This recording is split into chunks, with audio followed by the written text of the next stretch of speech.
Hi, this is the presentation for Module 6.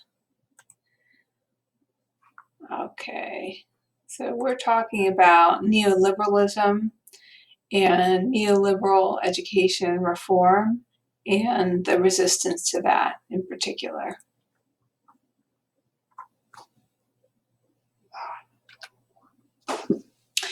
So the first thing we should do is to get a working definition of neoliberalism. So we can pull from the authors that are collected into the readings for this module. But generally, this is a term that we first see being used after World War II as a way to take a position against social welfare reforms such as the New Deal and the British welfare state, Britain's public health system. So there are a group of economists, philosophers, and other more elite government officials who are looking at this wide-scale, global, regional, or countrywide welfare reforms, and they are worried that this is going to harm or reduce development. They are worried that it's going to interfere with the mechanisms of capitalism that helped to drive the Industrial Revolution and bring a higher standard of living to a lot of people. So neoliberalism sees citizens or citizens of a state and their role with the state as consumers. They also see them as workers, as laborers. The idea is to support, wherever possible, privatization, competition, deregulation, and you sometimes see this phrase, the trickle-down economics. This was, you heard this a lot during the Reagan era in the United States. It's a position shared by conservatives and Republicans who believe that if you focus on developing wealth to large corporations, powerful people, wealthy people, provide tax breaks for the wealthy and for corporations, keeping corporate income tax low, removing regulations, they believe that the profits will flow down. They believe that the prosperity will flow down.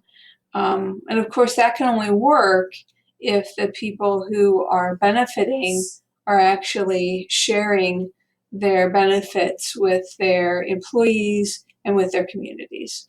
And we know from history that doesn't work that way. It's an idea, right? But it doesn't seem to work that way. And even most recently in the U.S., when you saw the tax plan passed by the current administration, and you had a poll of the heads of corporations and asked them, well, what are you going to do with your money? Are you going to share it, or are you going to? And a lot of them admitted, no, they're going to use the money for stock buybacks. They're not going to share that with their workers or their communities. So it doesn't always work, and we so we have a lot of evidence for why we might criticize trickle-down economics. Neoliberalism is also pro-globalization. So this is multilateral free trade. This is international cooperation, multinational corporations, the free flow and sharing of information, the encouragement and embrace of migration, and scientific rationality.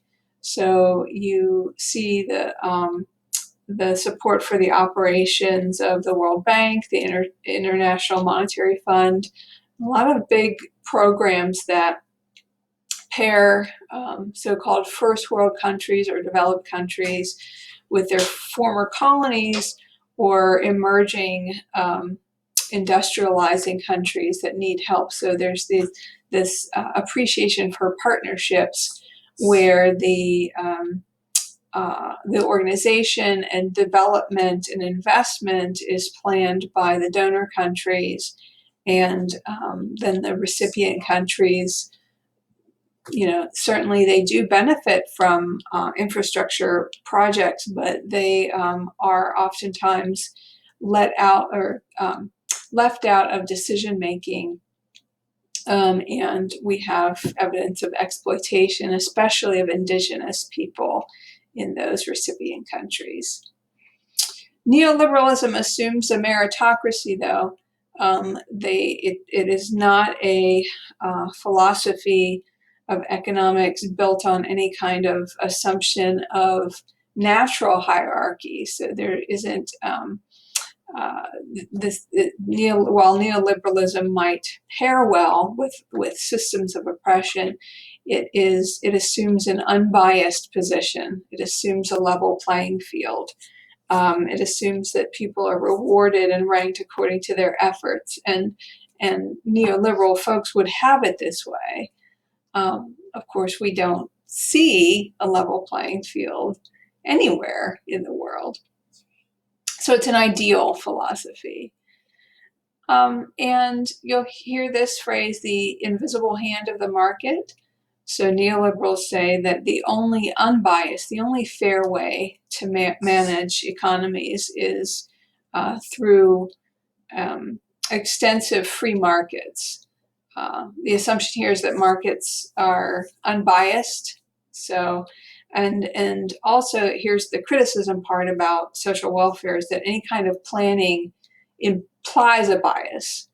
So the New Deal systems, Social Security being one of them, the idea was to help older people and people without any means whatsoever to have at least a minimal kind of existence. So in a way, that's biased. You're targeting a group to help a specific group of people. So neoliberals say the only thing that can truly be unbiased is to allow markets to draw out the natural winners and losers through competition, blind competition. And here are the neoliberal school reform planks, I would say. And it's not associated with either Democrats or Republicans. You see this support in the last two administrations, and actually began in the George W. Bush administration with No Child Left Behind. You really see that. Test-based accountability, the push for privatization through the explosion of charter schools and voucher programs. And vouchers, if you're not familiar with them, are tax monies, either in the form of tax rebates or actual checks that individuals can use for private education for their students. So it sees parents as consumers that should be doled out a share of tax revenue so that they can purchase education for their children. Neoliberal school reforms are characterized by anti-union sentiments. The idea is that unions will be, of course, biased in favor of their workers, their members, and they will interfere with the natural process of competition in markets by negotiating with owners of business for higher wages and benefits and reduced working hours and safety regulations for employees. An uncritical view of schooling as a good for all, this idea that schooling should be widespread across the globe. The idea of compulsory education, education for all efforts in Africa in particular. So efforts to take children sometimes away from villages and educate them in central schools, and almost always following a Western model of education. Of course, you can make arguments that that is the kind of education that's going to prepare people to compete in the global marketplace. And in fact, neoliberals do and say that that is a good thing. And lots of people do want that kind of education. The problem comes when there aren't enough jobs or opportunities for people who have been prepared to work in the global economy. And it also robs home countries, rural villages, from having people who have the skills to make those areas flourish. And this is captured very well in a documentary by Carol Black called Schooling the World. Competitive funding programs. So during the Johnson administration's war on poverty, we first get the Elementary and Secondary Education Act, the ESEA, which is now the ESSA. This was the same legislation that was No Child Left Behind. Here, this was money set aside for a particular group of people, poor students or students living in poverty. So you see, again, it's biased in that it is specifically, it's categorical for a specific group of kids. The idea that that kind of funding would be better if it was competitive based, meaning that the states would compete under President Obama's plan, Race to the Top. He also suggested the college scorecard, and I have a link for you there if you're interested, a plan to rank colleges' worth based on the earning power of their graduates. And universities that graduated teachers in particular pushed back and said teachers aren't they're not remunerated like other professionals. So if you're going to evaluate their education programs based on what they earn, they're always going to come up to seem to be lacking. And then, of course, our current Secretary of Education, Betsy DeVos, is a champion of school choice, of private schools. She has done everything in her power to take public money and make it available to private schools as well. Again, supported by a philosophy of neoliberalism, and that the best things for kids is when schools compete. A focus on 21st century skills. You heard this a lot during the Obama administration, meaning that education is the equivalent of job preparation, even from kindergarten up. It always struck me as funny that in the standards for kindergarten have to do with college and career skills. And then standardization, this idea that we find what is the best curriculum, and that comes out to be the curriculum most highly correlated with proficiency scores on standardized tests. That is the curriculum that we should scale up and give to everyone. So everyone in all places should be learning the same thing. And again, that thing is what seems to be correlated with the highest scores on standardized tests. So now that you understand that, you can read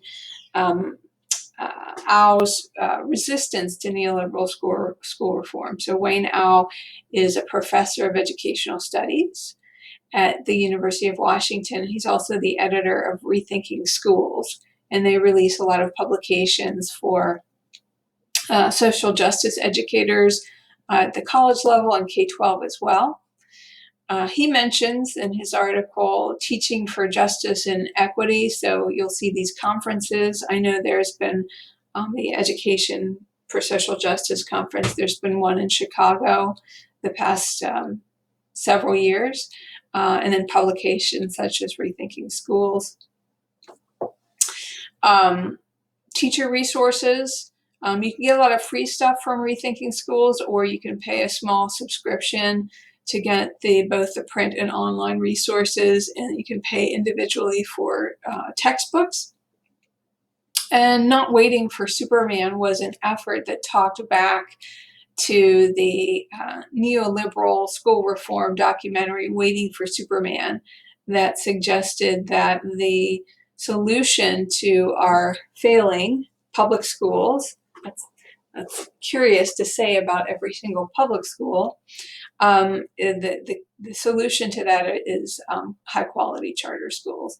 And there are some high quality charter schools. Charter schools began with when teachers wanted to have some control over curriculum, and they organized with parents to provide schools that focused on democratic ideals or multiculturalism or the arts, and most recently you see a lot of STEM-oriented charter schools, but you see environmental charter schools as well. So the charter schools that the folks at Rethinking Schools and others in the social justice community are criticizing are those for-profit or nonprofit schools that aren't governed by any democratic bodies and that don't recognize union rights, and also aren't doing a very good job in including all students,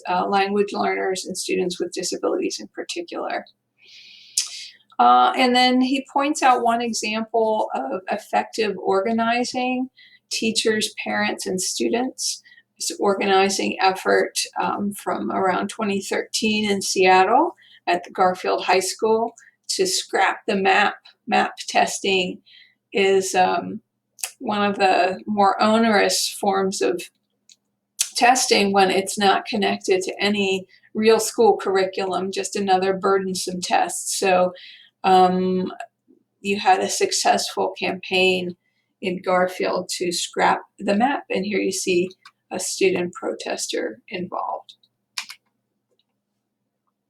I wanted to add in a little bit more because the resistance to these reforms continued and is still continuing. Just the past couple years, you see the red state teacher walkouts, and we say red states, West Virginia, Arizona, places where the unions didn't always have the authority to strike, but they walked out anyway, and they were walking out to protest cuts to education. They said they didn't have even the minimal budgets to serve the students as needed. On the tail end of that, you saw another Chicago teacher strike. In Illinois, teachers are authorized to strike, and the teachers were striking for more resources for their communities, social workers and psychologists and nurses in particular for their students. Previously, I think it was 2012, around then, the last time they were striking was because of class sizes. And then the 2018 midterm elections, you saw so many educators running for office, and some of them won. So you see that most of them lost, but it's really impressive that some of them did win. Not all states allow active teachers to hold office, so that's important to know. Two notable wins here to the right side of the screen. You see Tony Evers upset Scott Walker as the governor of Wisconsin. That was kind of huge. And then he brought along a lieutenant governor who's the first African American to be lieutenant governor in Wisconsin. And you see Jahana Hayes. She was a teacher of the year in 2016, and then she was elected to the House of Representatives for Connecticut's 5th district, and she's the first Black woman to represent the state of Connecticut in Congress.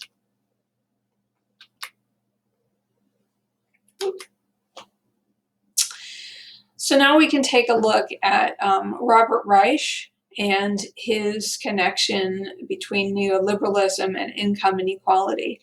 And I also want to present Thomas Sowell from the Hoover Institution, which is at Stanford University. This is a conservative foundation, as is some of Stanford in particular, but the Hoover Institution for sure. And they represent conservative viewpoints. And Thomas Sowell, for decades, has been writing from the lens of libertarian or conservative views on economics, on race relations, things like that. So both Robert Reich, who is at Berkeley, see Berkeley and Stanford are close together. Berkeley is super liberal, whereas Stanford is conservative. He's a senior fellow there, and he was the former Secretary of Labor under Clinton. So you have these two analyses of income inequality. Both agree that income inequality to some degree is natural. There's always going to be some natural income inequality under capitalism. Robert Reich says that too much of it can be dangerous, and Thomas Sowell says there is no use, no point in interfering in disparities in income. They're natural. They have to do with how much someone is willing to work, the kind of education that prepared them to do what kind of jobs. So he takes the view of individual responsibility and behavior as being the factor contributing to income inequality. Robert Reich points out that our level of economic inequality is vast and developed from a set of laws. So he says that it's unsustainable, and he's joined with some people who represent what we would call the 1%, or the very wealthy people in the country, who say, yeah, this is people like me should not be making this much money. It's unsustainable, because the folks who spend the money, who drive the economy, the middle class, the working class, they have less money to spend in the economy. So if the wealthy people are going to keep reinvesting and saving, and the middle class have less to spend and the lower classes have nothing, you're going to see a slowdown to the economy that is not sustainable. And then I gave you a reading that included work by David Berliner and his colleagues, and not to sideline the other authors, but David Berliner has been the one writing the longest and the most about the connection between academic achievement and poverty. And so we have this persistent research finding that educational achievement is most highly associated with family affluence. So our achievement tests are actually effectively measuring family affluence. They don't seem to be measuring what students are learning in school or what they are likely to do in college, if you look at the SAT. This is one of the reasons that a lot of colleges are dumping the SAT and the ACT. So this article that I've given you to read is revisiting the Coleman report that first showed this association between family background and achievement in education. And a lot of folks had used the Coleman report as a defense for why they didn't want to keep funding education or throwing more money at education, if throwing more money at schools wasn't working. And you'll hear people like David Berliner say, yeah, absolutely, but we should be investing in the communities, those social safety nets, higher wages, living wages for people, childcare, nutrition programs, housing programs, universal health care. And we should also try to make school funding equitable. which means not primarily based on local property tax, because property tax is going to be based on your wealth base. Now, unless you were going to go full on socialism and centralize the distribution of property, which the liberal economists are not suggesting, then you could at least make school funding equitable, either at the federal or the state level. So Illinois recently instituted a fairer funding formula where the resources they collect from the federal government, which is a very small amount of school funding, and at the state they're going to use a formula to send out money to schools that need it the most and need more money. So schools that need more money are going to get more money. It's not going to be a certain amount or based strictly on the number of kids. We've already heard from teachers who are realizing that this formula is flawed, because in communities with smaller populations that have a recent influx, for example, in English language learners, they're not getting the funds to support those kids based on a formula that can't take those specific needs into account. And the biggest thing that I wanted you to focus on this week was the documentary about College Behind Bars.